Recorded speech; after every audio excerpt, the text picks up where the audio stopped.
माननीय मंत्री जी हमारे साथ में जुड़े हुए हैं, हमारे साथ में ही हैं प्रोफेसर एसपी सिंह बघेल जी। माननीय मंत्रीगण जो आज इस कार्यक्रम में हमारे साथ में जुड़े हैं, बहुत इम्पोर्टेंट सेशन था क्रेडिट एनहांसमेंट का, और जो 2025-26 में केसीसी की लिमिट 3 लाख से बढ़ाकर 5 लाख कर ली गई है। हमारे सेशन में जो लोग जुड़े थे वो बैंकर्स भी थे, इंडस्ट्री से लोग जुड़े हुए थे जो वास्तव में फील्ड पे काम कर रहे हैं, और साथ में कुछ लोग टेक्नोलॉजी पार्टनर्स या एग्जीक्यूशन पार्टनर्स भी जुड़े थे। सबसे पहले तो जो केसीसी का बढ़ावा हुआ है या जो बढ़ोतरी हुई है उसके ऊपर लोगों ने बात कही और ये समझ में आया कि बहुत अच्छा अपटेक हुआ है, लेकिन एक प्रॉब्लम है कि डिस्पैरिटी अभी भी है। तो जैसे नॉर्थ ईस्ट में एक तरफ तो केसीसी का स्प्रेड ठीक नहीं है या कम है, दूसरी तरफ नॉर्थ ईस्ट में एनपीए का संख्या भी ज्यादा है। तो ये बहुत सारी बातें आई। एक ये भी बहुत बड़ी इशू आई कि जो कोलैटरल फ्री लोन एक्चुअली जो हमारे पास में उपलब्ध है 2 लाख का, ऑप्टिमल साइज जो अभी यूटिलाइज हो रहा है वो केवल 1.27 लाख का ही हो रहा है। यानी कि एक बहुत बड़ा स्कोप है कि जो 2 लाख था और अब हम उसको बढ़ा के 5 लाख हम कर रहे हैं, उससे हमको जो एक्चुअल एब्जॉर्प्शन है उसको बढ़ाना चाहिए। जो स्पेसिफिक प्रॉब्लम्स आई उसमें एक सबसे बड़ी प्रॉब्लम जो समक्ष में आई कि लैंड टाइटल्स का इशू है, और उस लैंड टाइटल्स प्लस कोलैटरल को लेके अभी भी कई प्रकार की भ्रांतियां हैं। कोलैटरल का जो इशू है वो तो मुझे लगता है बैंकर्स के साथ में हमें रिजॉल्व करना चाहिए, लेकिन लैंड टाइटलिंग के ऊपर और किस प्रकार से महिलाओं को और ज्यादा से ज्यादा हम समावेश करें या जो लैंडलेस फार्मर्स हैं उनका समावेश करें, इसके लिए एक स्पेसिफिक स्ट्रैटेजी बनाने का जरूरत होगी। एक और इशू जो था जो सामने आया वो यूनिवर्सल स्केल ऑफ फाइनेंसिंग नहीं होना है। तो रबी और खरीफ के बीच में जैसे बात आई कि बहुत डिफरेंस होता है, क्रॉप्स के इंक्लूजन में टाइम जाता है, तो ये ऑटोमेटिकली कुछ ऐसी व्यवस्था होनी चाहिए, और स्पेशली अब जब लैंड रजिस्ट्री हमारी बन रही है, एग्री स्टैक बन रहा है, तो ये व्यवस्था होनी चाहिए कि किस फार्मर के पास में क्या क्रॉप है और उस अनुपात में फाइनेंसिंग होनी चाहिए। ये इनपुट बेस्ड फाइनेंसिंग मेनली होती है केसीसी के माध्यम से, और इसमें वेरिएशन कई स्टेट्स में भी काफी है, तो उस स्टेट के वेरिएशन को भी हमें दूर करना चाहिए। एक बात उठकर आई लेकिन फिर बाद में उसको क्लैरिफाई भी किया गया कि अभी क्रॉप इंश्योरेंस कम है, क्या जो विस्तार है वो थोड़ा कम है, तो क्या केसीसी को उसके साथ में किसी प्रकार से जोड़ा जा सकता है। बट बाद में आरबीआई ने इस बारे में क्लैरिफाई किया कि अभी इस तरह की व्यवस्था नहीं है, लेकिन आगे जाके अगर कुछ सोचना होगा तो एक पॉलिसी फ्रेमवर्क की जरूरत होगी। दूसरा एक हर बार ये मुद्दा उठकर आया कि किस प्रकार से हम जो कलेक्टिव्स हैं, एफपीओज हैं, एसएचजीज हैं, एफपीसीज हैं, जेएलजीज हैं, उनको हम अपने फ्रेम में कैसे ज्यादा से ज्यादा ला सकते हैं। आज की तारीख में आरबीआई की पॉलिसी के माध्यम से इसको करने में थोड़ी कठिनाइयां हैं, और क्या एक तरीका हो सकता है उसके ऊपर हमें विचार विमर्श करना होगा। इसके साथ साथ में कुछ सजेशंस भी आए और जो कि अच्छे सजेशंस थे। एक श्रिम्प इंडस्ट्री के लिए एक बात आई कि क्योंकि वहां पर कॉस्ट ऑफ इन्वेस्टमेंट हाई है या वहां पर कैपिटल की रिक्वायरमेंट ज्यादा हाई है, तो क्या ये 5 लाख की जो अभी सीमा है वो उनको थोड़ी अपर्याप्त समझ में आती है। इसके ऊपर ध्यान देने की आवश्यकता होगी।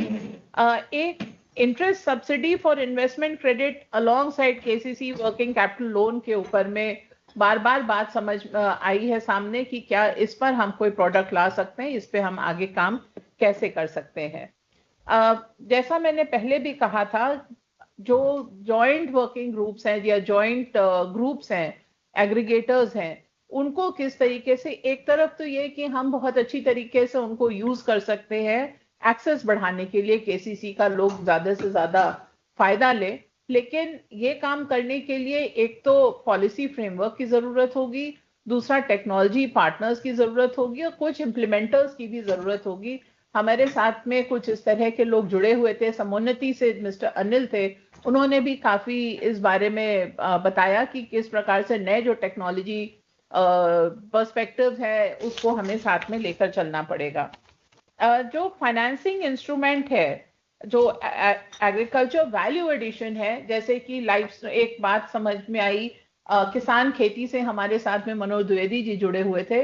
उनका ये कहना था कि जो केसीसी है इनपुट बेस्ड है, लेकिन आज की तारीख में जो लाइफ स्टॉक सेक्टर में या फिशरीज में, इवन क्रॉप हस्बेंड्री में डिमांड प्रोसेसिंग के लिए भी है। तो किस प्रकार से हम केसीसी का उपयोग इसके लिए भी कर सकते हैं, यानी कि कुल मिला के वर्किंग कैपिटल के ऊपर भी बार बार बात हमारे सामने आई है, और उसमें हम लोगों ने कुछ चर्चा की है। आरबीआई के जो अधिकारीगण मिस्टर गिरिधरन हमारे साथ जुड़े थे, उन्होंने कहा था, उन्होंने भी सारी बातों को नोट किया है और वो डिटेल पॉलिसी पर्सपेक्टिव भी हमारे साथ में शेयर करेंगे।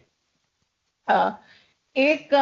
एसएचजीज की अनसिक्योर्ड लेंडिंग है, या जो फार्मर्स एफआईजीज होते हैं, फार्मर इंटरेस्ट ग्रुप्स, उनके लिए किस प्रकार से अनसिक्योर्ड लेंडिंग जो अभी होती है उसको हम अमली जामा दे सके।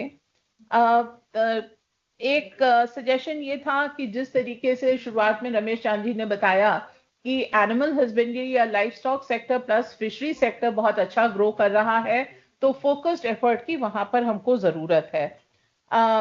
एक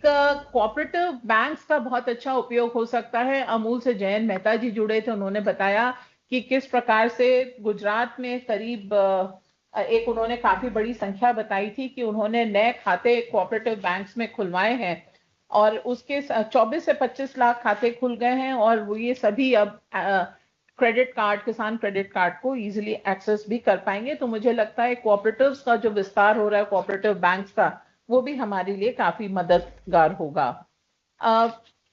जो छोटे किसान हैं जो एनिमल हस्बेंड्री या लाइफ स्टॉक सेक्टर से जुड़े हुए हैं, उनके लिए कोलैटरल फ्री लोन उपलब्ध है, वो बहुत अच्छी एक व्यवस्था है, और उसमें छोटे इंडस्ट्री यानी कि गोटरी पिगरी को बढ़ावा दिया जा सकता है।